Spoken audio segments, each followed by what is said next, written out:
बोलिए आप थोड़ा हेलो करिए। हेलो हेलो थोड़ा आप। हेलो। हाँ सही है सही है सही है।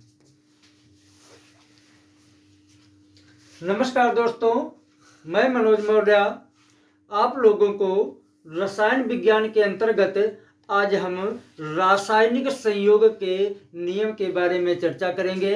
जानेंगे जब दो पदार्थ आपस में क्रिया करके तीसरे पदार्थ का निर्माण करते हैं तो क्या वो कुछ नियमों का पालन करते हैं या नहीं है करते हैं। यदि करते हैं तो किन नियमों का पालन करते हैं, वो नियम कौन कौन है और वो क्या नियम है जिनका पालन दो तत्व परस्पर क्रिया करके जब यौगिकों का निर्माण करते हैं तब करते हैं। तो हमारा मुख्य टॉपिक है रासायनिक संयोग के नियम। थोड़ा और ऊपर लिखे होते सर जी। रासायनिक बंधन आया होता है इसे। हाँ ये बंद हो जाए। संयोग के नियम। जिस लाभ होता है कुछ। अब हम जानेंगे कौन कौन से वो नियम है जिनका पालन करते हुए दो पदार्थ परस्पर क्रिया करके नए पदार्थ का निर्माण करते हैं। तो इसमें जो पहला सबसे नियम आता है वो है द्रव्य की अविनाशिता का नियम। जैसा कि नाम है अविनाशता का मतलब जिसका नाश ना हो, जो कोई उसकी कुछ भी मात्रा नष्ट ना हो। और द्रव्य का मतलब हम समझते हैं, हम पहले भी बता चुके हैं कि हमारे ब्रह्मांड में मात्र दो प्रकार की वस्तुएं पाई जाती हैं।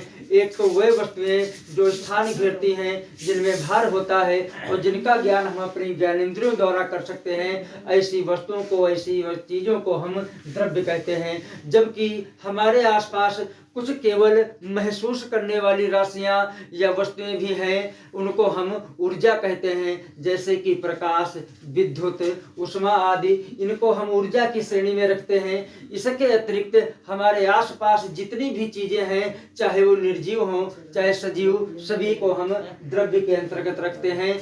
तो द्रव्य की अविनाशता का नियम मतलब है जब दो पदार्थ क्रिया करके एक तीसरे पदार्थ का निर्माण करते हैं तो अभिक्रिया के पहले पदार्थों की मात्रा अभिक्रिया के बाद बने कुल पदार्थों की मात्रा के बराबर होती है। यानी अभिक्रिया के पहले किसी टोटल पदार्थों की जो मात्रा, वही अभिक्रिया के बाद में भी रहेगी। यानी किसी भी पदार्थ की मात्रा में न तो कमी आएगी और न तो किसी भी पदार्थ की मात्रा में बढ़ोतरी होगी। यही हमारा द्रव्य की अविनाशता का नियम है। यानी किसी भी अभिक्रिया के फलस्वरूप किसी भी कोई भी पदार्थ नष्ट नहीं होता है, वह केवल एक रूप से दूसरे रूप में बदलता है। यह हमारा पहला नियम है द्रव्य की अविनाशता का नियम। इसी के साथ दूसरा नियम आता है स्थिर अनुपात का नियम।